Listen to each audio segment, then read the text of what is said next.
Son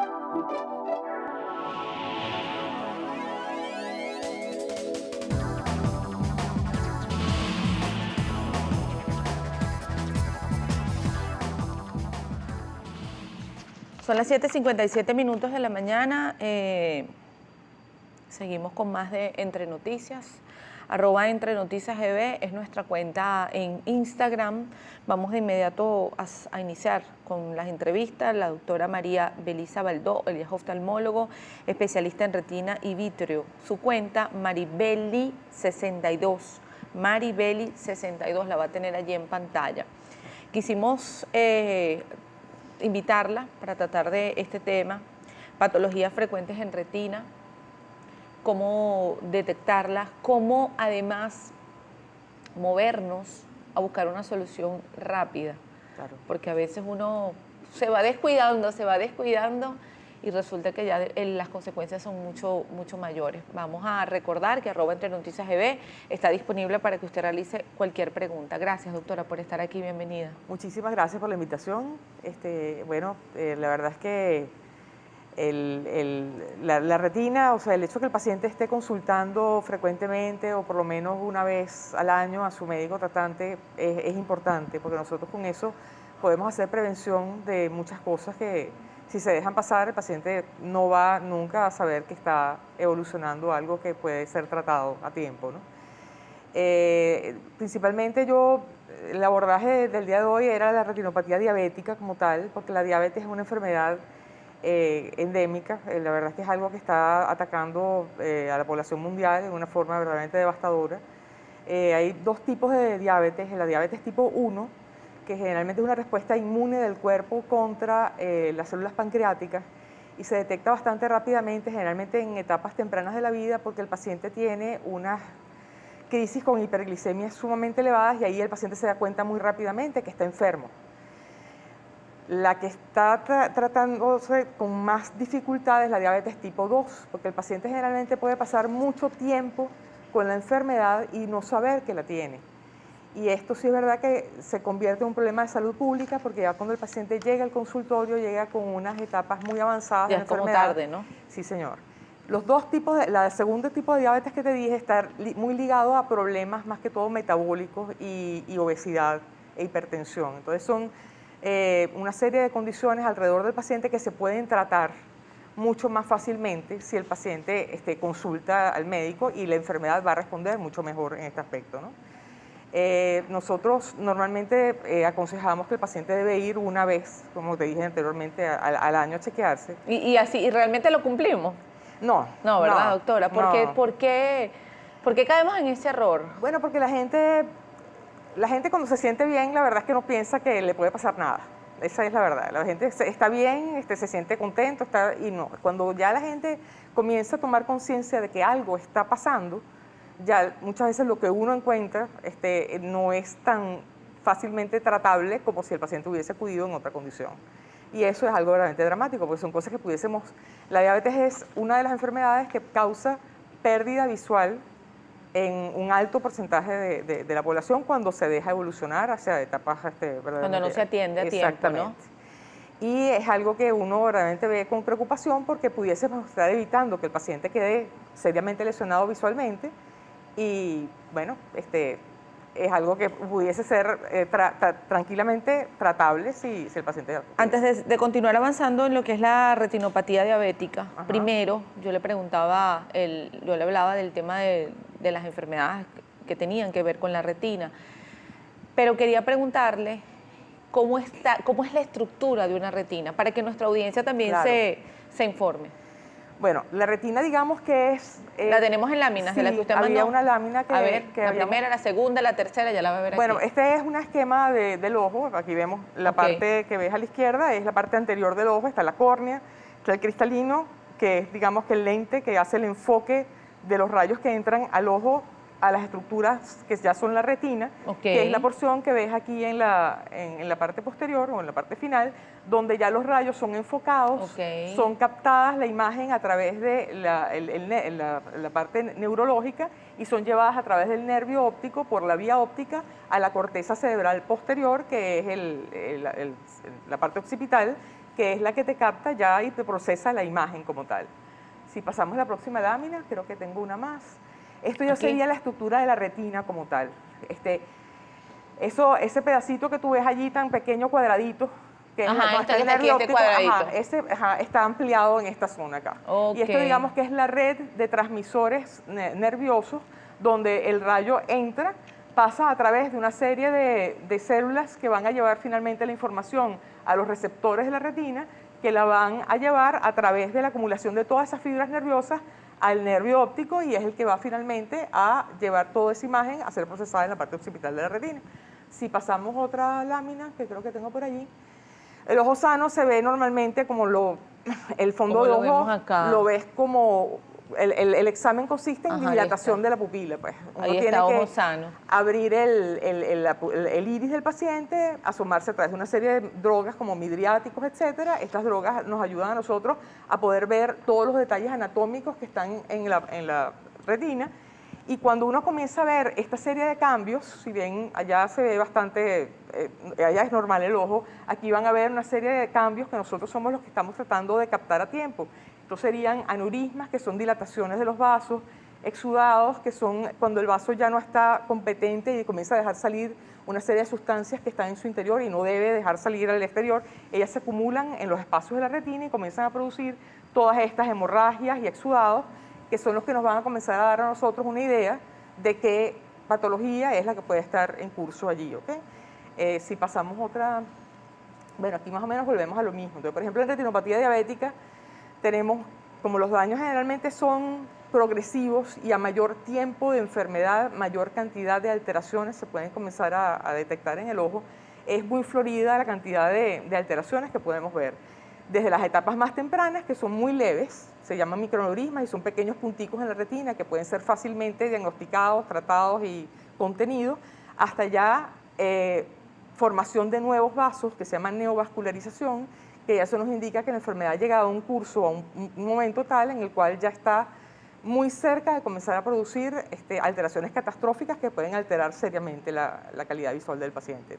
Ahora, viendo toda esta explicación, vamos a volver a las láminas originales, muchachas. La primera lámina aquí, o la segunda, donde se ve un poquito más la retina. Aquí está. Doctora, viendo esta lámina que usted nos estaba explicando, y ahí nuestra audiencia la tiene en pantalla, ¿cuáles son las enfermedades más frecuentes que se presentan en la retina? Ya usted nos había mencionado la retinopatía diabética y ahorita vamos a hablar un poquito más, vamos a ahondar un poquito más en esto porque tenemos además bastante tiempo para conversar. Pero además de estas, ¿cuáles son las otras patologías que se pueden presentar? Bueno, mira, desde el punto de vista de salud pública, la retinopatía diabética digamos que es la primordial. Ahora, nosotros desde el punto de vista de salud pública, la hipertensión arterial es otra de las manifestaciones que definitivamente podemos detectar rápidamente en un paciente, ¿no? Y la hipertensión arterial en un paciente puede llevar a alteraciones a nivel de la retina, producto solamente de hipertensión arterial, que son espasmos en los vasos, cruces que no deben estar, entonces uno comienza a ver. El fondo de ojo es fascinante porque es el único sitio del cuerpo donde tú puedes ver en vivo, sin ningún instrumento muy complicado, lo que está pasando con la vasculatura del cuerpo. Tú te asomas y es como si tuviese... Sí, tú estás viendo los vasos que circulan normalmente por tu cuerpo, los estás viendo reflejados allí en vivo. Entonces es verdaderamente fascinante poderte asomar por un sistema donde estás viendo todo el reflejado allí, lo que puede estar pasando. Entonces, cuando tú te asomas, tú tienes ciertos, digamos que, hallazgos o indicios de las cosas que pueden estar pasando. Desde un problema de hipertensión, como por ejemplo lo que te acabo de comentar, hasta problemas infecciosos. Ahí podrías detectar en un momento dado que el paciente puede estar pasando por un dengue o por un virus o por alguna infección importante. Pudieses también detectar problemas a nivel del fondo de ojo que tienen que ver con la tensión ocular como tal, que no es la tensión arterial. Cuando la tensión ocular sube, eso puede causar una enfermedad que se llama glaucoma, que puede gradualmente dejar al paciente sin visión, y el paciente no se da cuenta hasta que prácticamente ya no ve nada. ¿Y por qué ocurre la tensión ocular, doctora? Porque son muchos casos, ¿no? Sí. Que presentan que de repente la persona sufre de glaucoma. Sí, la verdad es que el glaucoma también es una enfermedad que es dramática en nuestro campo, porque es una enfermedad muy silente, donde el paciente muchas veces ya consulta muy tarde en la patología, y se debe principalmente, bueno, hay muchas causas, hay muchos tipos de glaucoma, los hay desde el inicio de la vida, los hay congénitos, los hay de ángulo abierto, de ángulo cerrado. Todo depende de las características clínicas que pueda tener un momento dado la evaluación que uno hace. Pero generalmente el glaucoma lo que quiere decir es presión alta en el globo ocular, que gradualmente va a ir a lesionar severamente las fibras nerviosas y va a causar, aquí no vas a ver un glaucoma, pero el glaucoma lo detectas a presión, aquí está, a nivel del nervio óptico, que es esta estructura que está acá. De la presión a nivel del nervio, la presión a nivel del interior del ojo se eleva porque no hay un buen drenaje, entre otras causas, a nivel del aparato de filtración del ojo, que es el trabéculo. ¿Y por qué pasa eso? Bueno, generalmente la mayor causa es el tiempo y el desgaste de algunas estructuras. En algunos pacientes es más fácil que la estructura se llene de unos mucopolisacáridos, que son unas, digamos que unas proteínas que se van como acumulando y tapando en el tiempo ese aparato de filtración del ojo. Y al irse gradualmente lesionando y tapando ese aparato, entonces la filtración del líquido que el ojo produce cada vez es más dificultosa, y eso hace que la presión interna del globo vaya aumentando y el nervio óptico vaya siendo lesionado severamente por este proceso. Y el paciente generalmente te llega muy tarde, porque la visión de él está conservada hasta casi el final de la enfermedad. Cuando ya presente lo que le queda es un túnel de visión, que nosotros llamamos, que es verdaderamente él ve muy bien, pero ve a través de un área muy pequeña. Y eso hace que haya una seria limitación en su capacidad. ¿Y hay una manera, cómo se trata, doctora? ¿Eso se cura?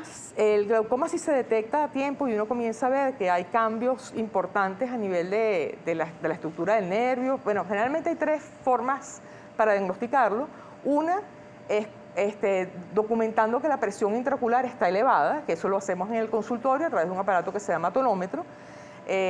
Además de eso, tenemos que complementar con la evaluación del nervio óptico, ver que el nervio verdaderamente está comprometido y tiene cambios en su forma, en el tiempo. Y la tercera es el campo visual, que es que hacemos un estudio a través de un aparato que se llama campímetro, y podemos ver las alteraciones que verdaderamente la presión ha causado a nivel del campo del paciente. Estos tres criterios nos sirven para diagnosticar el glaucoma como tal. Y una vez que uno lo diagnostica, de acuerdo a la etapa del diagnóstico y el tipo de presión que uno le quiera llevar al paciente para controlar el daño, uno le puede ofrecer o bien medicamentos, gotas, o bien cirugía. Y le ofrecer medicamentos, o bien ciertos tipos de láser que hoy en día están colocándose en forma en el nivel del trabéculo, etcétera, que también ayudan mucho al tratamiento de este tipo de patologías. Y además que hay una etapa o una edad aproximada en la que se presenta este tipo de patología. ¿O es que también en la persona con edad joven, edad temprana? Bueno, lo que pasa es que ya tú sabes que digamos que los glaucomas de ángulo abierto se ven más en personas adultas después de los 30, 35 años, pacientes miopes altos, etcétera.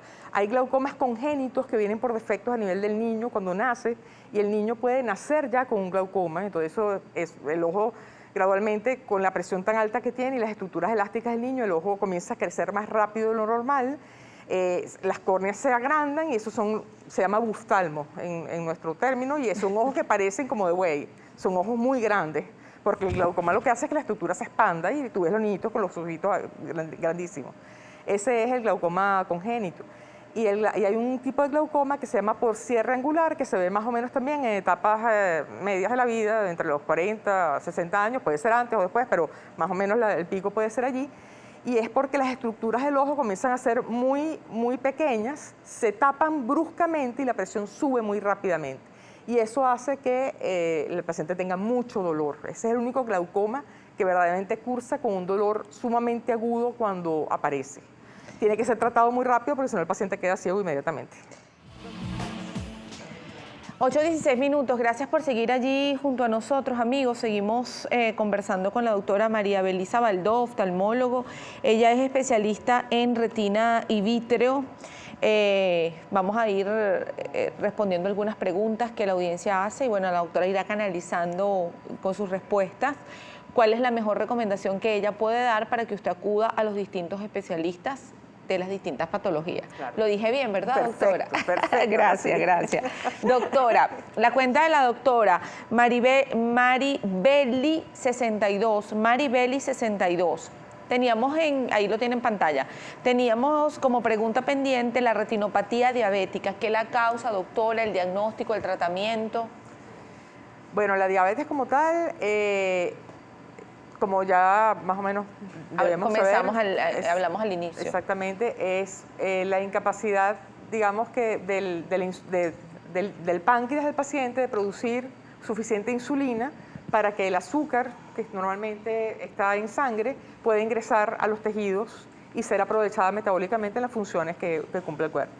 Entonces hay dos tipos de diabetes, como habíamos dicho inicialmente, la diabetes tipo 1, donde hay una reacción inmunológica contra el páncreas y esto hace que se deje de producir la insulina en forma bastante rápida, lo cual hace que la enfermedad sea diagnosticada muy rápidamente porque el paciente tiene síntomas catastróficos en un periodo muy corto, esa es la diabetes tipo 1, y esos síntomas tienen que ser controlados, etcétera, pero el médico se da cuenta muy rápido de que el paciente tiene un proceso diabético.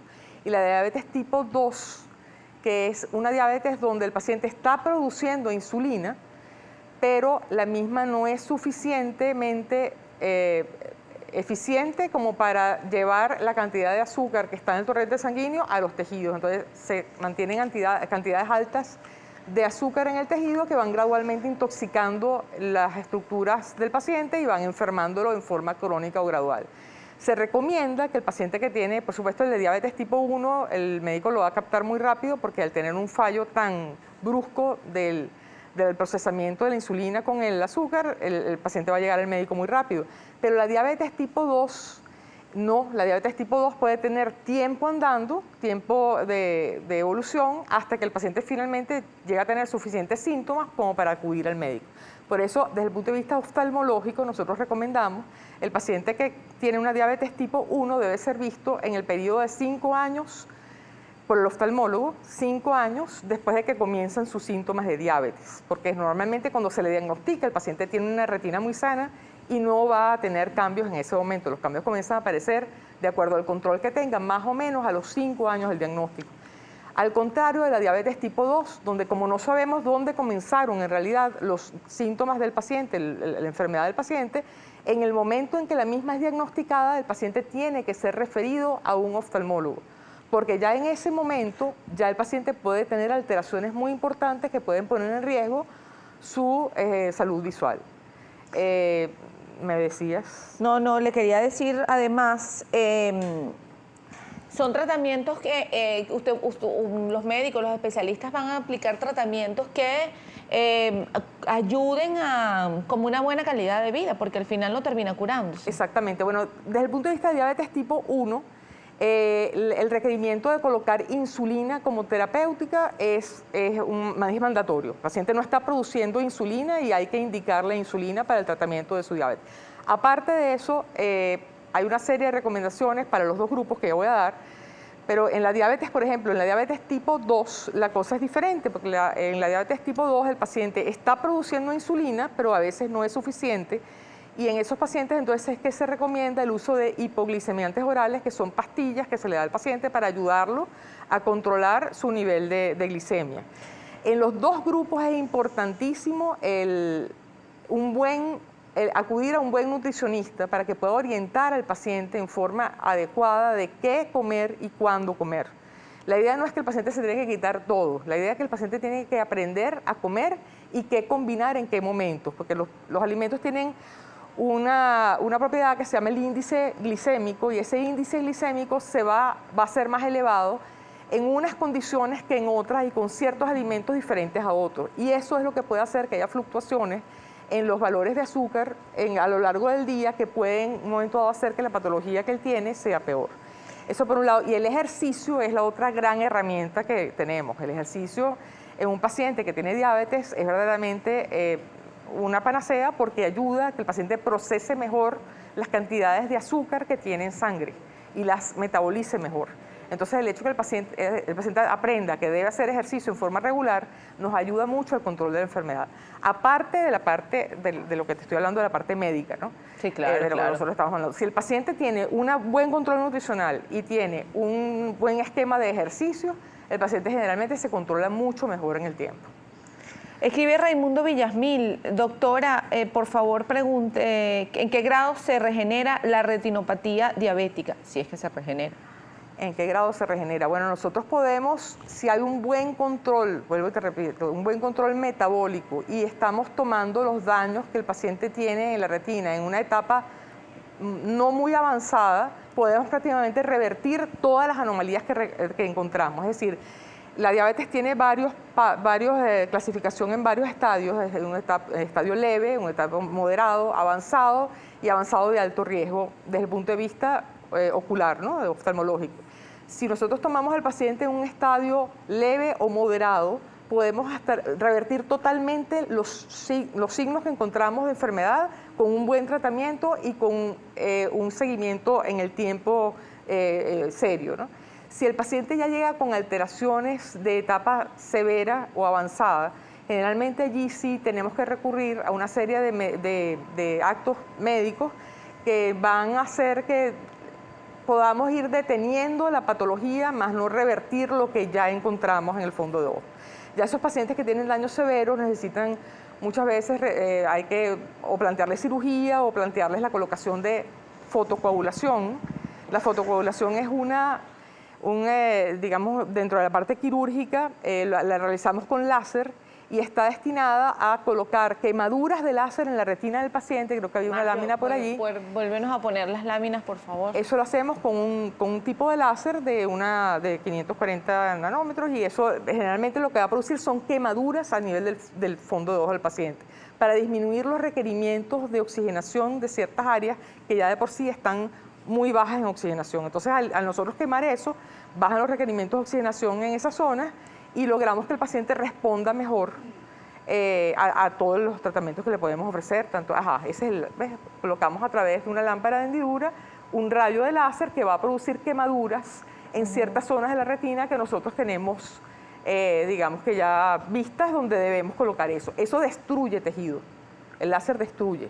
Pero el láser destruye tejido que ya no es funcional, claro, en aras de preservar el tejido que todavía tiene una buena función y ayudarnos a que el paciente se estabilice en el tiempo y poderlo llevar más tiempo con una visión que le ayude a tener una buena función. Eso se llama calidad de vida, exactamente, ¿no? Calidad de la visión, además. Exactamente. Doctora, la señora Rosnalis Pinto escribe, ¿me puede decir del síndrome de Morning Glory? Mi hijo tiene 2 años y fue diagnosticado, mi hijo tiene 6 años.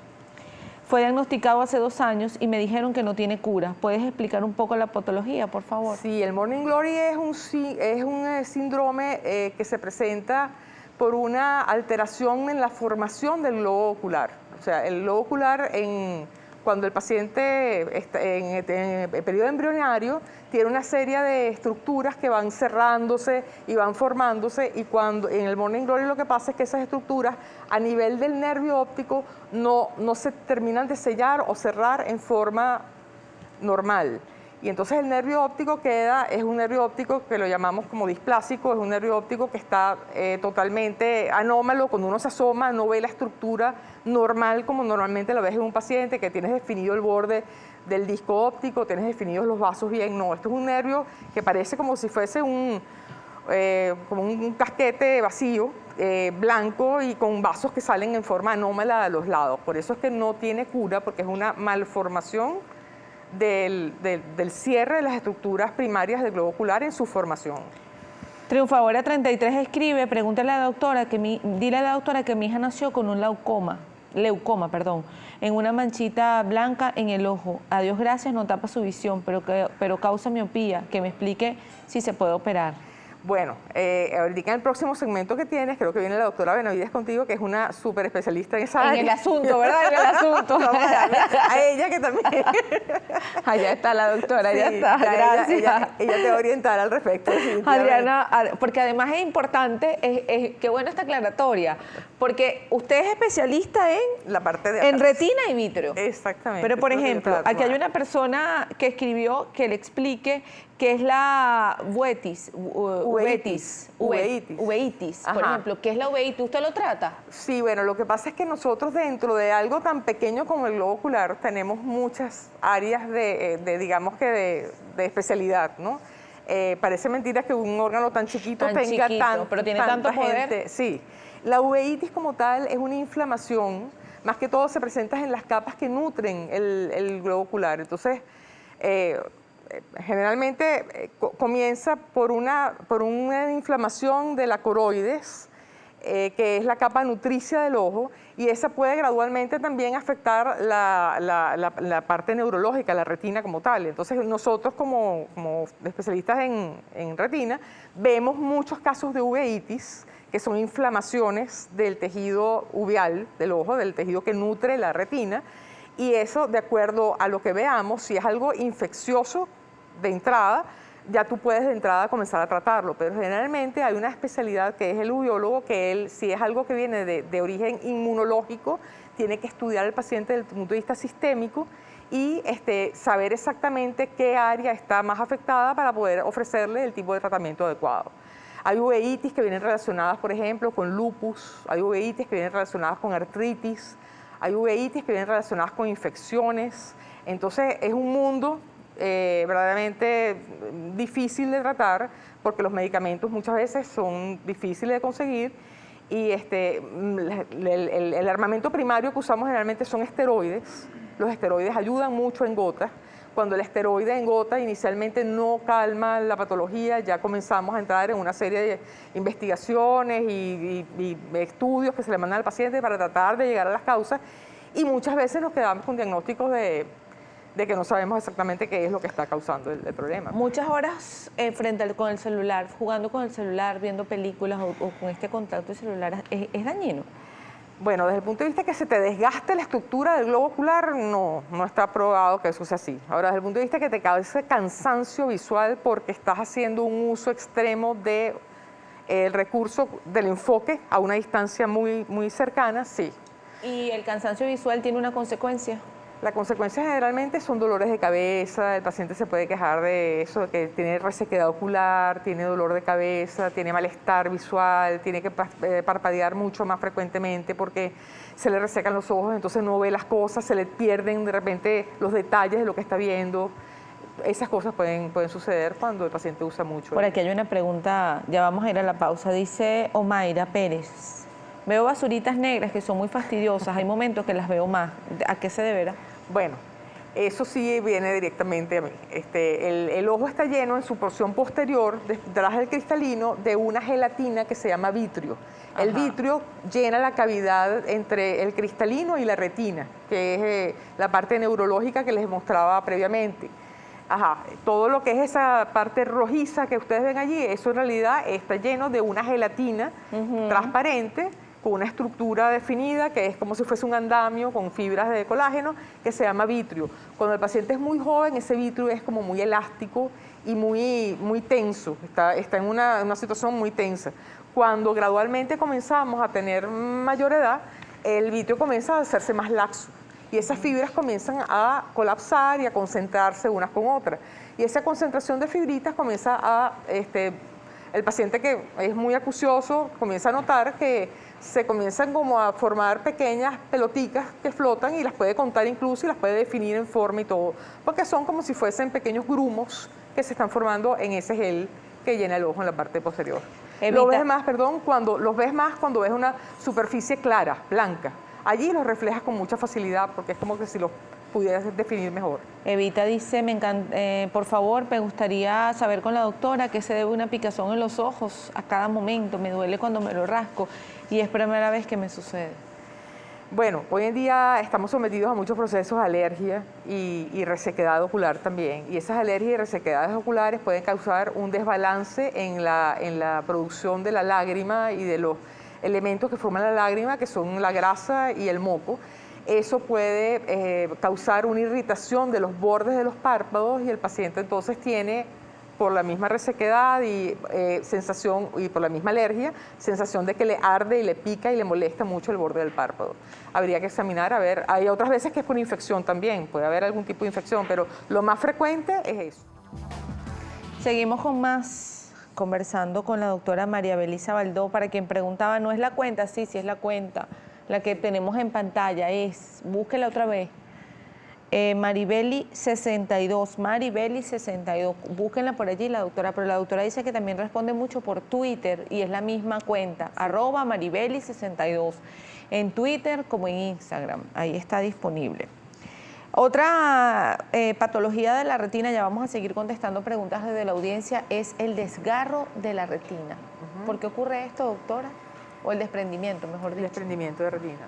El desprendimiento de retina ocurre generalmente porque hay varias causas. Una de las principales es que haya un agujero o una solución de continuidad, un desgarro a nivel de la parte neurológica de la retina, o sea, la neuroretina. Ok, ¿Qué vamos es lo a que explicar. pasa? Esta Aquí. es la retina de un ojo Es una retina normal, si ves está pegadito, Ajá, todo. sí, por el borde.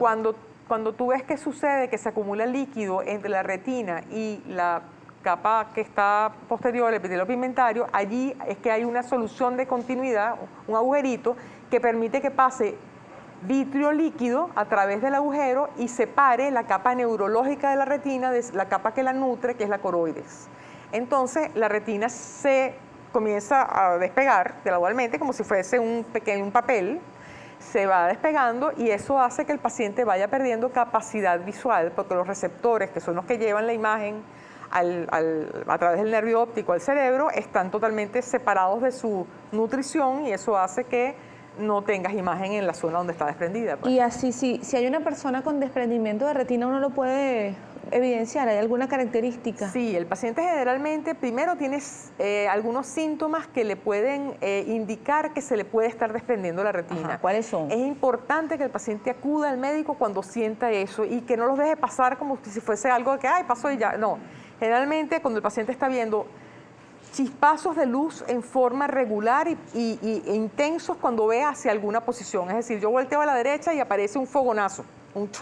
Eso quiere decir que el vitrio está alando la retina en esa zona y al hacer un tironeamiento está produciendo un estímulo visual que se interpreta como si fuese un relámpago o un haz luminoso que aparece bruscamente. Esa es una. La segunda es cuando aparecen múltiples, como lo que describimos anteriormente, que eran las manchas flotantes. Pero estas manchas flotantes no son estáticas y digamos que estables, sino que aparecen muchas en muy corto tiempo. Usted está de repente tranquilo y de repente ve como una lluvia de cositas negras que aparecen y se mueven bruscamente.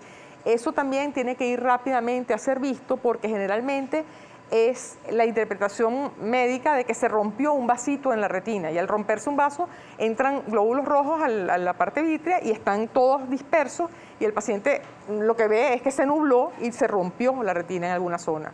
Esa es la segunda. Y la tercera es cuando ya usted está tranquilo y de repente comienza a ver que hay un área de su visión que no puede ver a través de ella, ve como gris a través de esa zona. Entonces, usted está de repente aquí tranquilo y de repente comienza a ver que en un cuadrante del ojo, en un área del ojo no está viendo y está viendo grisáceo.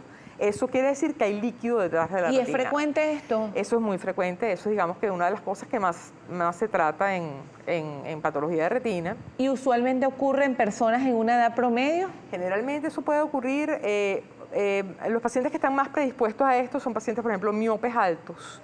El miope alto tiene una retina muy delgadita y que está más propensa a sufrir este tipo de alteraciones. Los miopes son pacientes que tienen retinas muy delgadas y pueden sufrir tanto desprendimientos de retina como de glaucoma en un porcentaje más elevado que el resto de la población. Volvemos a la lámina un momentico que quiero hacerle otra pregunta. Supongamos que el paciente no le presta atención a estas características que usted menciona. ¿Pudiera ocurrir entonces, ante el descuido o la no atención del paciente, un desprendimiento de retina con desgarro? Claro, es que el Esa es la desgarro, segunda fase. El desgarro es una vez que comienzan estos síntomas, que son el indicativo de que algo malo está pasando, llega un momento en que incluso el paciente llega un momento en el cual le parece cómico que cuando ve hacia alguna posición se le desencadena el estímulo luminoso y comienza a repetirlo en forma porque se lo está desencadenando. Eso lo que está haciendo es un tiramiento constante que va a llegar un momento que va a provocar que la retina se rompa.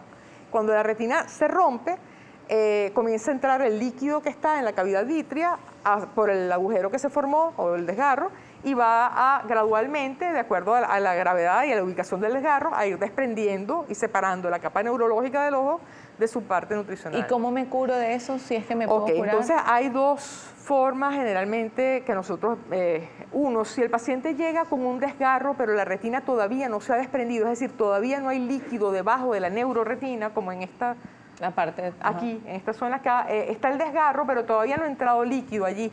Yo allí con láser puedo hacer una barrera alrededor del desgarro, quemar la retina alrededor del agujero y contener el desprendimiento. Eso es una forma de tratarlo inicialmente. Eso es efectivo si logramos una buena quemadura y una buena cicatriz. Cuando ya el daño ha avanzado y ha entrado mucho líquido debajo de la retina, necesitamos recurrir ya a una cirugía. Y la cirugía puede ser una cura de desprendimiento de retina, colocando bandas alrededor del ojo, sellando los desgarros que hay, con una técnica que digamos que comenzó hace muchos años y fue de las primeras que se comenzaron, o podemos hacerlo a través de técnicas, digamos que son de poco tiempo de que se implementaron, pero ya tienen mucho tiempo en el mercado, que es la vitrectomía. La vitrectomía es entrar en la cavidad ocular a través de unos instrumentos que cortan el vitrio, se comen todo lo que es la gelatina que está adherida a la retina y nos ayuda a visualizar internamente qué es lo que está pasando, colocar láser dentro de la cirugía y dejar el ojo lleno o bien de gas o bien de silicón de acuerdo a lo que encontremos, para tratar de estabilizar el problema. ¿Qué es el agujero macular? Ok, el agujero macular, creo que hay una lámina por allí, el ojo tiene una zona de visión preferencial que es la que nos ayuda a ver los detalles. Esa zona se llama fóvea. Esa fóvea mide 150 micras, allá está, en el área macular que ves allá, dice mácula. Tú con esa zona chiquitica que está allí, en el medio de esa zona macular, hay un puntico que se llama fóvea.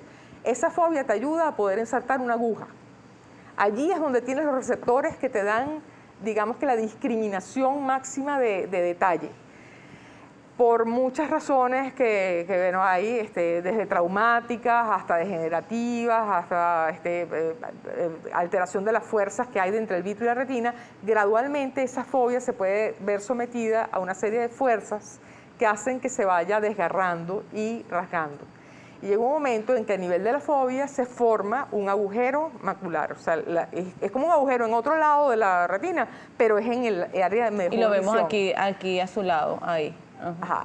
Una vez que ese agujero se forme, de acuerdo a las características que tenga, también uno puede recurrir a la técnica de vitrectomía. Generalmente hoy en día se está haciendo vitrectomía con pelamiento de la membrana limitante interna, que es una de las capas de la retina, y eso, si tomamos el agujero macular en etapas muy tempranas de su ocurrencia, donde todavía el paciente tiene cierta calidad visual, o sea, está perdiendo visión, pero todavía tiene buena visión, la recuperación que podemos lograr es muy buena. Cuando el agujero macular llega en etapas avanzadas, cuando el paciente ya ve una sombra negra en el medio y no puede definir más nada, la recuperación que podemos tener de cirugía es poquita. ¿Cuántas partes componen un ojo, doctora? Porque la estoy escuchando y estoy impresionada. Sí, la verdad es que lo que te digo, es un órgano muy pequeño y tiene demasiado elementos que pueden en un momento dado hacer que uno vea que es un mundo. ¿Qué es la retina pigmentosa? Le preguntan. La retinitis pigmentosa es una alteración que se produce a nivel de los fotorreceptores de la retina, que gradualmente se van degenerando en el tiempo. Ahí está, mire. Ajá, entonces gradualmente el paciente va perdiendo visión desde la periferia hacia la parte central. Es decir, el paciente es como si lo fuesen encerrando en un túnel. y va perdiendo toda la capacidad de ver la parte periférica y llega un momento que solamente queda con la visión limitada al área central. Es una alteración que se presenta con un componente genético, hereditario y gradualmente va causando ese daño. ¿Qué puede causar el uso de lentes para leer comprados en farmacias? Siento que me duelen los ojos cuando los uso por mucho tiempo. Bueno, lo que pasa es que generalmente cuando el paciente se automedica un lente o se coloca un lente que no es el adecuado, puede estar haciendo un esfuerzo visual diferente al que él en realidad necesita para su corrección. Entonces, en vez de estar limitando el esfuerzo visual que hace, lo puede estar potenciando. Entonces, es importante allí ver si realmente es el lente que está indicado para la cantidad de esfuerzo visual que está haciendo el paciente, o si hay algún otro componente de su fórmula, como el astigmatismo, que es un defecto visual en un solo meridiano del ojo, que puede estar complicando el que el paciente se sienta cómodo con la corrección que está comprando en la Y eso lo vamos a saber yendo a un médico, que nos haga el examen, sí, doctora, claro. porque usted me puede decir que yo tengo 1,50 y 1,75. No, bueno, en mi caso todavía. No pasa nada. No pasa nada. Pero a veces tengo el celular y hago así, ya pero, va. y comienza a decir, ¿cuál es la distancia que uno tiene que tener para leer los mensajes en el celular, doctora? ¿Así? Bueno, así veo borroso. O así. Bueno. Por favor, dígamelo, doctora. Sea usted la que me lo diga, vale. Mira, normalmente nosotros consideramos que una distancia de lectura normal son como 33 centímetros. Es la que más o menos uno Pero que está... más de 33. Bueno, Ajá. entonces cuando uno comienza a alargar la distancia visual es que ya uno no le está dando la acomodación del ojo para poder ver. Y generalmente Todavía vamos a entrar en... Doctora, usted sabe que el año pasado entrevistamos a una oftalmólogo y recuerdo que ella me dijo, mira, yo bajé un día al supermercado y cuando voy a pagar, en ese momento se pagaba con cheque, imagínese usted, ¿no? Entonces dice que cuando ella iba a hacer el cheque, que ella dejó de, o sea, no podía ver. Ya no pudo ver nada. Y yo, doctora, ¿y usted se levantó bien? Yo me levanté perfecto. Bueno. Y de repente ya no vi bien y tuve que ir a una farmacia, me compré unos lentes rapidito y a un oftalmólogo. Bueno. Mira, y yo me reía, yo decía, mejor, hay que tener pendiente porque las enfermedades de los ojos o las patologías propias de el avance de la edad. Así puede pasar. Te hacen pasar pena, ¿verdad? Totalmente. Doctora, Bueno. Recomendaciones finales, y nos gusta el llamado de ustedes los médicos con el tema de la automedicación. Bueno, mira, la recomendación final es que hay mucho que se puede hacer por el paciente si el paciente está pendiente en un momento dado de acudir a verse en forma a tiempo, ¿no? Automedicarse siempre es peligroso porque lo que le funcionó al vecino o al amigo no es lo mismo que usted puede tener. Tiene que tener mucho cuidado con las gotas que se está poniendo el vecino o el amigo, porque por ejemplo, si hay gotas que tienen componente de esteroide, el esteroide puede causar, mal medicado, puede causar glaucoma a la larga y eso puede estar comprometiendo su salud visual. Igualmente con los antibióticos, igualmente con una serie de medicamentos, o sea, es importante no estarse automedicando porque uno no sabe exactamente qué es lo que el otro está usando, que le puede estar resultando a él, pero a usted no le va a resultar igual. Igual, Google no siempre es el mejor amigo del paciente. Uno puede leer muchas cosas en internet que no son las que son adecuadas para lo que usted tiene y la experiencia de otras personas no es la misma experiencia de usted. Entonces tienen que tener cuidado con lo que leen y lo que investigan porque a veces la información que está en las redes no es tampoco 100% certera y puede estar complicándose más y tomando miedo de ir a un médico a que le diga verdaderamente qué tiene cuando la respuesta pudiese ser muy sencilla y no necesariamente es lo que usted está leyendo. 8:51 minutos de la mañana, seguimos con más, completamente en vivo, en este su programa Entre Noticias. Estamos ya aquí acompañados de la doctora María Alejandra Benavides. Ella es oftalmólogo, especialista en córnea, catarata y cirugía refractiva. Está Correcto, bien, ¿verdad? Dicho? correcto. Okay. La cuenta de la doctora la va a tener igual en pantalla, pero se la voy a decir, MAB Ophthalmology. Por ahí la va a tener en pantalla para que usted también le escriba a la doctora. Con ella vamos a hablar de, entre sus especialidades, qué es la córnea, cuál es la función que cumple la córnea. Gracias por estar aquí, bienvenida. Encantada la invitación. Fíjate, si vemos el ojo, la estructura como tal, La córnea es lo transparente que queda en la parte anterior, como si fuera la esfera de un reloj. Debe ser transparente. La doctora habló de retina, la parte anterior del ojo sería la córnea. Nosotros tenemos un juego oftalmológico que lo que habló la doctora es la parte oscura del ojo, es la retina. Yo trabajo la parte de adelante. La doctora trabaja la parte de atrás posterior, ella lo sí. explicó. Si hablamos segmento anterior y segmento posterior. Sí, sí. La córnea tiene la característica y debe ser transparente para tener una visualización correcta. Y la córnea es como la estructura refractiva, una de las estructuras refractivas del ojo, porque la otra que tenemos es el cristalino. Ok. Si vemos es como te dije anteriormente, es, bueno, no relojes digitales, pero es la esfera que debe ser transparente. Y por su función transparente es la que permite la visualización del ojo. O sea que es una de las partes. Todo es importante porque sí, por lo que conocimos con la doctora anterior, dice, un órgano tan pequeño es tan, bueno, yo le llamo poderoso, después de haber escuchado a la doctora con su explicación. Sí, porque dentro del ojo tenemos varias estructuras que está compartimentalizado, es decir, tienes la córnea que se encarga el corneólogo, tienes el cristalino, tienes la retina, entonces hay subespecialidades dentro de una estructura tan pequeña. Ahora, doctora, ¿cuáles son las patologías, las primeras patologías o las más frecuentes que se presentan con respecto a la córnea específicamente? Fíjate, la podemos dividir como alteraciones que tengas en la superficie de la córnea, que puede ser una erosión, una laceración o por alergia, pero puede ser por la pérdida de la transparencia, que es que la córnea se pone opaca. Y ahí después vamos a hablar la pregunta de la señora, que es el leucoma. Sí. Y puede ser por la estructura de la córnea que pierde su forma. Y es algo muy frecuente que se puede encontrar, como es el queratocono, que es que la córnea se hace cónica o puntiaguda.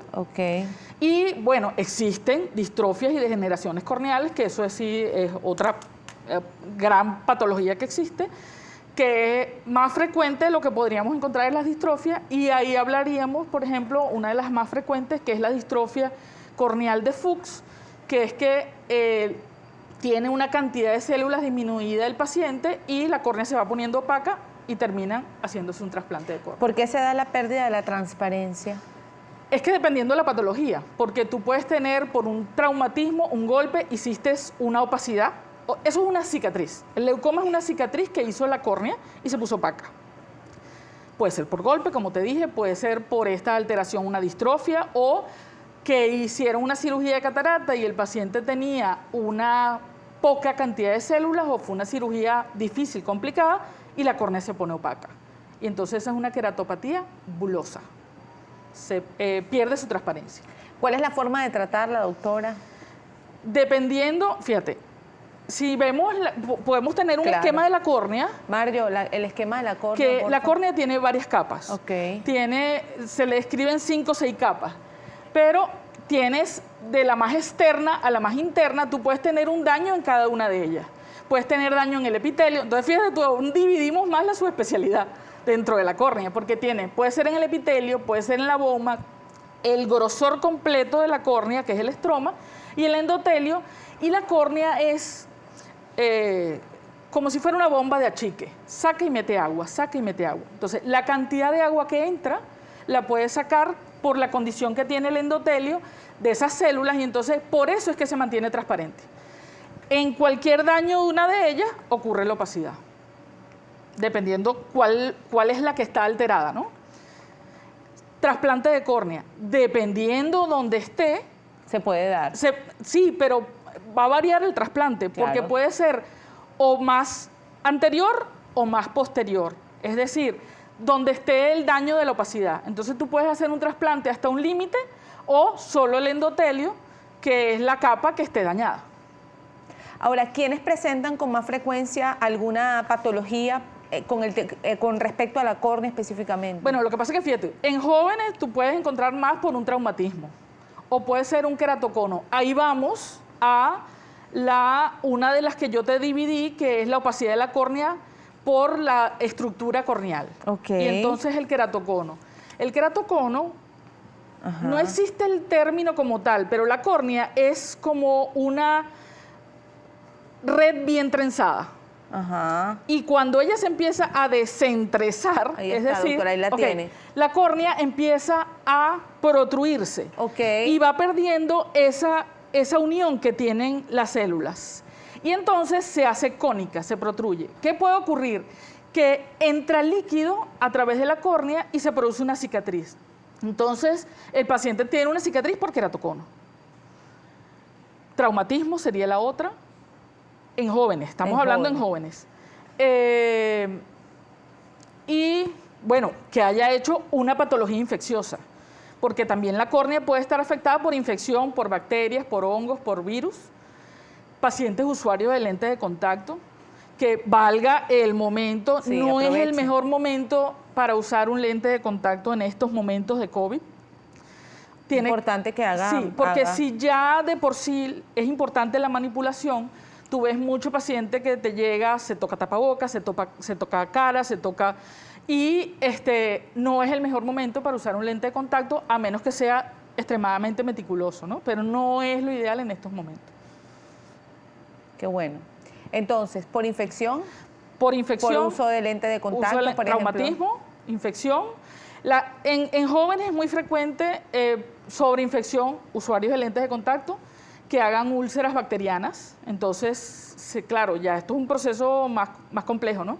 Hace una infección, hace una úlcera, puede hacer una cicatriz y es el que puede terminar o no en un trasplante de córnea, porque le puede quedar una cicatriz que no le impide visión y le queda la cicatriz y uno lo deja con la cicatriz a través de por donde vea. Claro, si está en el eje visual, está en el eje de visión, lo ideal es hacer un trasplante, ¿no? Ahora, doctora, el uso de ciertos productos o de repente de ciertos medicamentos que yo mismo me coloco, ¿me puede generar algún daño? ¿Algún efecto? De repente un cuadro infeccioso. Me coloqué unas gotas que me recomendaron o me puse unas compresitas que me recomendaron o vengo de una conjuntivitis, no sé. Ahí fíjate, depende. De esa forma sería que puede ocurrir ahorita mucho en este momento, como hay un límite en qué es una conjuntivitis o qué es una conjuntivitis como primer síntoma de COVID, hay que ver que el paciente puede ser una herpética, puede ser que tiene un herpes. Y entonces el paciente utiliza gotas por su cuenta, por ejemplo, gotas que tengan esteroides, que no es lo ideal, y empeora el herpes. ¿Okay? Entonces, particularmente, yo soy una de las que de repente no me gusta recomendar una gota por teléfono si no he visto el paciente, ¿no? Probablemente lo que puedes recomendar es lágrimas artificiales, que es lo menos nocivo que le puedes dar a un paciente, pero mucho, es más, en estos momentos me han llegado por lo menos como 4 o 5 pacientes que se automedicaron con esteroides y era un herpes. Entonces, las consecuencias de una automedicación de este tipo. Claro, doctor. porque el esteroide es como que vulgarmente le estás dando comida al herpes para que se alborote, ¿no? No es una indicación. Le puedes mandar un antibiótico para que no se sobreinfecte, pero no es una indicación de mandar una gota que tenga antibióticos y esteroides. Entonces, es algo un poquito delicado. Gracias por seguir allí junto a nosotros. Seguimos con la doctora María Alejandra Benavides, oftalmólogo, especialista en córnea, catarata, cirugía refractiva. Su cuenta MAB Ophthalmology, por allí la va a conseguir. Dejábamos una pregunta abierta, doctora, la recomendación. Por aquí preguntaba justamente una persona en nuestra cuenta en Instagram, @entrenoticiaseb, cómo llegar al cuidado saludable de nuestro ojo también. Entonces pudiera entrar la pregunta inclusive de esta evaluación anual de nuestra visión o de nuestro ojo, ir al especialista. Bueno, fíjate, importante, por ejemplo, cuando hablamos antes de niños, todo niño que vaya a iniciar colegio, lo ideal es que tenga su evaluación. Es más, ahorita es una exigencia que están haciendo que el niño cuando va al colegio le hacen una evaluación. Yo particularmente puedo ver un niño, pero existe la subespecialidad de oftalmología pediátrica. Con los niños, sí, bueno, generalmente es la madre la que se da cuenta si desvía un ojo o importante si tiene una mancha en el ojo que puede ser córnea o puede ser incluso hasta catarata. Entonces, sí, apenas vea que hay una desviación ocular, generalmente antes de los 3 años es ideal hacer la evaluación. Si va al colegio, más todavía. Antes incluso hablaron del uso de los dispositivos y todo esto. Sí. Por ejemplo, en un niño tienes que ver que el niño de repente te va a decir que tiene cansancio ocular, dolor de cabeza, pero el niño se puede miopizar por el uso prolongado del dispositivo. Entonces, a un niño lo ideal es que le digas que use, más en estos momentos que está complicada la cosa, por lo menos que lo usen 2 horas al día. Entonces, no es que se va a hacer miope, pero en ese momento puede ocurrir una miopización. Miope es que el niño no ve de lejos, pero ve de cerca. Por una contracción muscular, por el mismo cansancio, hace esa miopía. Aquí hay una pregunta que le hace Diana Virgin. Buenos días, mi hijo nació con megalocórnea bilateral, tiene su control 2 veces al año, pero a causa de COVID no ha podido llevarlo al control. ¿Qué tan dañino puede ser esto para él? Lo que pasa es que si no ha visto que la córnea se pone opaca, no habría ningún problema. Y en esos casos, esos niños, es importante no rascarse el ojo, porque progresa el rascado, como vimos en la fotografía del queratocono, son córneas muy grandes, pero lo importante es que no le vea a ella una alteración que la córnea se le ponga opaca. O sea, si no lo ha visto en un año, lo que vas a ver es la progresión, si ha habido progresión. Escribe Isabel Escolaro 807. Un paciente que presente queratocono, miope avanzado, astigmatismo y presbicia es potencialmente un candidato a trasplante de córnea. ¿Qué pasaría en el caso de aparición de catarata? Gracias. Y como dije, tremendo programa. Ya esto es publicidad para nosotros. Fíjate, primero hay que ver qué edad tiene, ¿no? Porque en base a la edad, tú puedes corregir si tiene queratocono con diferentes técnicas, que puede ser algo que se llama crosslinking, que es radiación con luz ultravioleta y vitamina B12. Puede colocarse anillos intraestromales o ya es un paciente que va a un trasplante. Entonces, dependiendo de lo que se le haga, claro, cuando le salga catarata, se le va a colocar un lente intraocular y ese lente intraocular va a ser calculado en base a los hallazgos de la córnea. Entonces, ahí importa la edad. Gerti José dice, qué programa tan interesante. ¿Podría explicar si es posible sobre el queratocono y sus tratamientos? Sí, fíjate, si pueden poner la foto del queratocono, claro, por favor. Como usted diga. A ver. Primero vamos a empezar, o sea, el queratocono es un cambio en la forma de la córnea. Aquí lo explicó usted. Entonces, sí tenemos que existe algo que se llama ectasia corneal, es decir, la córnea se protruye. Esto es un tipo de ectasia. Existe otra ectasia que se llama degeneración marginal pelúcida. Pero si nos vamos a esta, si quieres pasa una foto. ¿Cómo es el diagnóstico de esto? Bueno, generalmente el paciente va aumentando la fórmula, no hay corrección. Esta ya te voy a explicar. Déjame la de colores. La de colores, Mario, ahí. Hay una progresión y cambio de la fórmula, el paciente tiene miopía, tiene un astigmatismo alto, no hay manera de corregirlo con lentes, entonces uno hace este examen, es indispensable hacer un examen que se llama topografía. La topografía, como la topografía de un terreno, pero en este caso de la córnea, me va a medir los altos y los bajos de la córnea. Entonces, ella tiene una escala de colores donde me permite determinar qué es la córnea, dónde está más baja y dónde está más curva. A ver. En este caso, que es una ectasia, pero esta es una degeneración marginal pelúcida. Entonces, la topografía me dice, cuando ves lo rojo es donde está más curvo. Lo verde o azul está más plano. En la degeneración marginal pelúcida, que es un tipo de ectasia, fíjate, cuando ves este dibujo, se describe 2 cosas. La gente dice, es una tenaza de cangrejo, como lo ves, o románticamente son 2 palomitas besándose. Ay, sí, ¿verdad? Pero esto es un tipo de ectasia. Cuando nos vamos al queratocono, ¿cómo tratar el queratocono? Va a depender el estadio que tenga. Entonces, un queratocono, tú puedes ver que eso rojito es menos, más. Entonces, tú tienes estadios de queratocono. Entonces, puede ser que un estadio menor, 1 o 2, tú lo puedes tratar con el crosslinking, que es la radiación con luz ultravioleta y vitamina B12, o si ya ha progresado, colocas el anillo intraestomal. El anillo lo que hace es que si la córnea está curva, el anillo tensa la córnea para moldear la córnea. Ojo, el queratocono progresa con la edad. Entonces, hay que observarlo. ¿Es una enfermedad degenerativa, doctora? Sí, es una alteración degenerativa de la córnea. Generalmente es hereditaria, o sea, alguien en la familia lo tuvo y Y a veces pasa desapercibido porque la gente no hace el diagnóstico, lo deja mucho tiempo y cuando le haces la topografía te consigues que ya está avanzado. Importante el queratocono, no rascarse el ojo, porque hay una asociación de alergia, hereditario y la protrusión de la córnea es mayor. Generalmente, no es que sea una edad, pero puede progresar hasta los 40 años. Entonces, como estábamos hablando del otro paciente, va a depender edad, cuánto ha progresado, entonces el tratamiento será en base a los hallazgos no solo clínicos, sino también topográficos, como esta imagen. Hay otra pregunta que le hacen Francis. Perdí el campo visual del ojo izquierdo, infinidades de exámenes que no tienen respuesta. ¿Qué le puede recomendar, doctora? Ajá. Primero, si perdió el campo visual, tiene que tener, valga la redundancia, el examen que se llama campo visual. Entonces, ahí puede tener una alteración del nervio óptico. Como habló la doctora antes, el nervio óptico es el cable que lleva la información al cerebro para que tú veas. Entonces, hay una alteración ¿en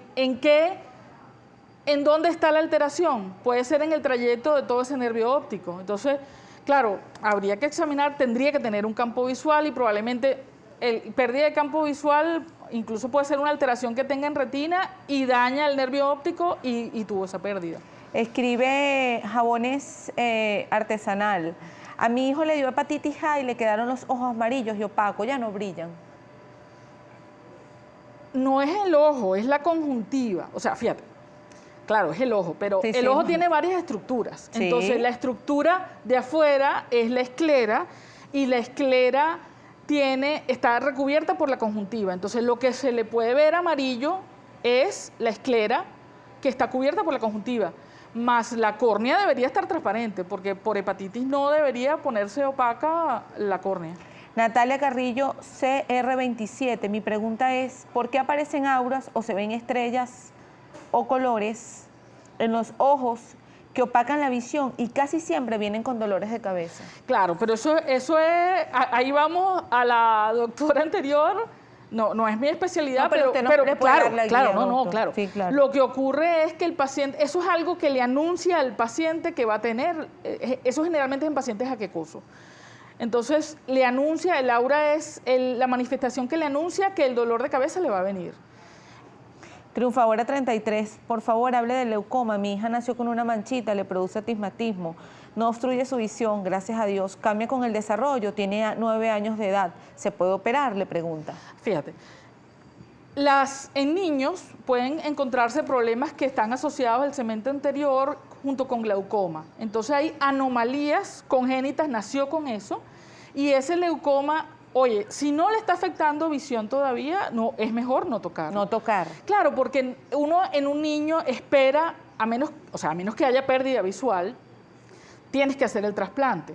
Pero claro que le va a producir un astigmatismo. Yo preferiría corregirlo con lentes, cambiarle el lente, a menos que esté creciendo la opacidad o el leucoma. Si el leucoma crece, es difícil, pero puede ocurrir, entonces ya uno plantea para hacer un trasplante, pero uno mejor espera que tenga más edad, mientras no haya alteración en el eje visual. Ahora, ¿es distinto un leucoma en niños que en adultos? La reacción... Bueno, porque no es tanto la reacción, sino que en el adulto generalmente ya es, como te dije antes, un traumatismo o el queratocono o la alteración de todas las capas de la córnea. Entonces ya tuvo una ganancia visual y tú le haces el trasplante después. En un niño tienes que esperar que tenga la ganancia visual. Última parte de este delicioso programa. Decimos delicioso porque estamos aprendiendo, nos estamos documentando y sobre todo nos estamos encendiendo las alarmitas de que debemos acudir al médico y lo más importante, doctora, la no automedicación. Nos encanta que ustedes como especialistas lo digan. A veces uno dice, yo recuerdo que en una época daba mucha conjuntivitis y usted hizo una mención importantísima con el tema de COVID-19 y recuerdo muy bien que había muchas personas que se automedicaban y se colocaban compresitas que si de manzanilla y tal, y lo contraproducente que eran ciertas compresitas, ¿no? Y qué interesante es que ustedes sean tan minuciosos con el tema de, por favor, no a la automedicación, no a las goticas libremente de la vecina. La vecina me prestó las goticas que ella les cayó buenísimo. ¿Ah? No, fíjate que muchas veces ocurre que más bien dejan en la mesita de noche el de la uña o el del oído y se lo echan en el ojo. Entonces, eso es otro problema. También sí, eso me ocurre mucho. Ay, doctora, mire usted, mire, hablábamos de, bueno, los leucomas, cuando se presentaban en los niños, cuando se presentaban en los adultos, y lo que pudiera desencadenar entonces a un trasplante también un trasplante de córnea, doctora. ¿En qué momento? ¿Cuál es el momento en el que ya el especialista dice, ya aquí no hay más nada que hacer, hay que hacer un trasplante? ¿Y qué tan factible es en nuestro país, sobre todo en estos tiempos de COVID-19 y Claro, fíjate, va a depender el momento del trasplante según la opacidad que tenga el paciente, la localización de esa opacidad, porque como te dije anteriormente, por ahí tengo una imagen que sale en las diferentes capas. Por ahí. Puede ser la extensión. ¿Esa, doctora? Fíjate, sí, esta no sirve. La extensión, como te dije antes, la córnea tiene 5 capas, entonces puede ser, según su extensión, si le voy a hacer una córnea penetrante, es decir, voy a trasplantar toda la córnea, o un trasplante parcial, como el que ven aquí abajo, que es el endotelio. Entonces, si ya hay compromiso visual, la opacidad es importante, entonces tú decides hacer el trasplante, pero vas a decidir si lo haces completo o lo haces endotelial según donde esté el daño. Entonces hablamos de un trasplante lamelar anterior, posterior o penetrante, que es completo. Sí, si nos ponemos a hablar de trasplante, la córnea, no puedo decir que es un órgano porque la córnea es un tejido, pero es el órgano que mejor se trasplanta, puesto que no requiero de un familiar o tiene que ser la misma persona que sea un donante. Es un donante humano, por supuesto, y nosotros en estos momentos en privado, yo dependo de un tejido que me viene del exterior. No, sí, claro. El banco de ojos aquí en estos momentos no permite que, sino en hospitales dedicados, aprobados por la ley de trasplante en Venezuela. Entonces, en privado sí, tiene que venir del exterior. A mí me vienen las córneas de Estados Unidos. En estos momentos no he podido hacer trasplante por la condición de que no hay vuelo.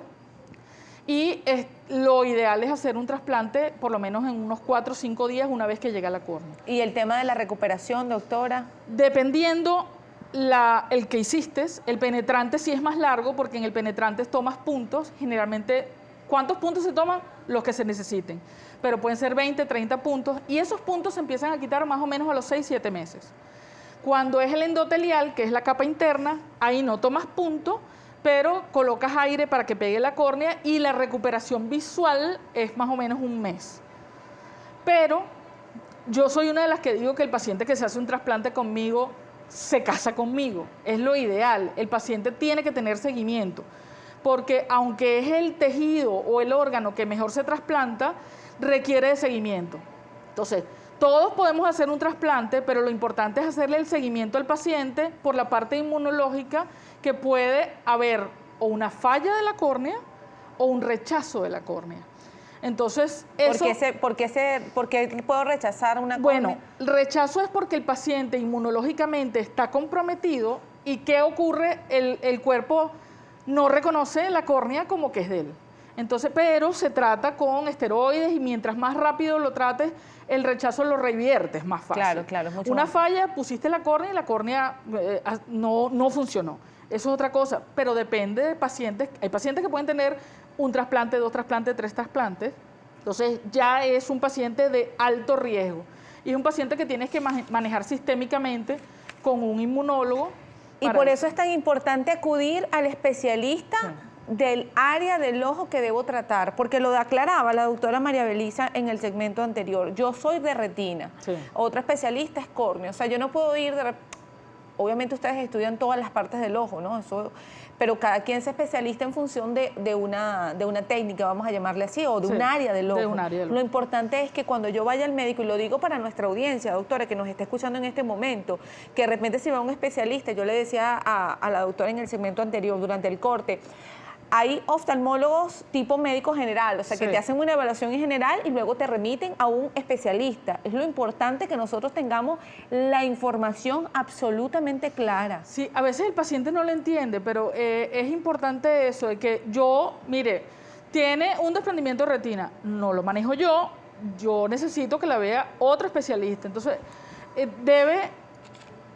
uno no puede ser todero. Uno tiene que saber su limitación. Y yo si hago córnea, y el que tiene que ser en la retina, hace su retina. Y uno como paciente tiene que ser responsable y también el médico, yo no lo hablo en el caso de ustedes, no, claro, pero en el médico ser responsable y decir yo no trato esta patología, Totalmente. vaya a otro, porque puede ser un médico que de repente no sea especialista en córnea y quiere hacer un trasplante, doctora, puede generar un daño. Como te dije antes, todos podemos a lo mejor hacer un trasplante, unos más rápido, otros más lento tecnológicamente, pero no es hacerlo, es saber manejarlo, saber diagnosticarlo, saber manejarlo en el tiempo. Escribe Zuli Zuleidi, buenos días, mi esposo fue operado hace más de 20 años por astigmatismo. Él dice que perdió la operación, aún con lentes superficiales, se queja diariamente del astigmatismo y realmente en las cosas cotidianas de casa él no ve bien. Esa cirugía fue con láser. Sí. ¿Se pierde esa operación? ¿Debe operarse nuevamente? Lo que pasa es que fíjate tú, la cirugía con láser, eso es para corregir los errores refractivos, es decir, miopía, hipermetropía y astigmatismo. En una época se sigue haciendo la cirugía con láser, pero en el tiempo ha variado la cantidad que tú corregías. Entonces hace tiempo la gente, como toda la tecnología, los láser eran el mejor de su época, pero los astigmatismos altos, que es lo que puede haber ocurrido, no lo sé, no los corregía completo. Entonces el paciente todavía puede tener astigmatismo. ¿Qué puede ocurrir? Yo no le haría láser otra vez, claro, yo no he examinado al paciente, claro, ¿no? Pero habría que hacerle el examen que viste ahí, la topografía, ver cuánto es su astigmatismo y según edad decidir, probablemente lo dejas con lente, le colocas lente de contacto, pero depende mucho del grado del astigmatismo. No es que se pierda, sino que también no se corrigió completo o ya el paciente tiene una presbicia, más bien ese astigmatismo a lo mejor le puede ayudar para que él lea. Sí, ya tiene presbicia. Escribe María Pao, buen día, felicidades por el programa. Yo tengo 19 años y tengo queratocino grado 3. Queratocono, sí. Perdón. Uso lentes de contacto escleral, necesito su opinión. Fíjate, el paciente con un lente de contacto y queratocono, ¿qué hace el lente de contacto? Amolda la córnea y corrige muy bien. Pero hay que ver el grado que tiene, porque el problema es que como ven también con el lente de contacto, el queratocono progresa y cuando le vas a hacer el trasplante ya es una córnea que progresó mucho. Entonces, eso depende mucho del paciente, porque el paciente se siente muy bien con el lente de contacto, tú le dices, mire, hay que hacerle un trasplante o colocarle anillo, la visión al comienzo no es como con el lente de contacto, entonces el paciente se decepciona un poquito. Claro. Pero la idea es que cuánto le ha progresado en el tiempo. En el caso de ella hay que ver cuánto fue esa progresión, porque yo sé que el lente de contacto escleral ya es avanzado. Entonces, ahí lo más seguro es que si no hay leucoma, puede ser un anillo. Pero si ya hay un leucoma, ya es una paciente que tiene una indicación de trasplante. O sea, fíjate, la córnea, normalmente, cuando vimos en la topografía, te lo voy a explicar de esta manera. Si yo agarro una pelota de béisbol y la pico por la mitad, es esférica. Pero si yo agarro una pelota de fútbol o de rugby, de fútbol americano, yo la pico y no es curva, es puyúa. Entonces, esa progresión que tiene, la tiene en el queratocono. Entonces, cuando ya es muy avanzada y tú tienes que poner una córnea nueva, le produces mucho astigmatismo porque tienes que tomar muchos puntos. Sí, claro, entonces, es como muy traumática, ¿no? Ahí hay que ver que probablemente pueda tener la indicación. La explicación de la pelota es súper. Mire, ya nos vamos, pero rapidito. ¿Cómo no? Cuando se tienen los ojos irritados, ¿es bueno ponerse paños de manzanilla o papa? Mira, yo no soy muy pro de eso porque más bien se puede sobreinfectar. Entonces, lágrima artificial o incluso suero fisiológico. Tú agarras suero fisiológico, te lo preparan en la farmacia, lo pones en un frasquito en la nevera, gotero, y es mejor que estarse poniendo cosas caseras. Bueno, doctor.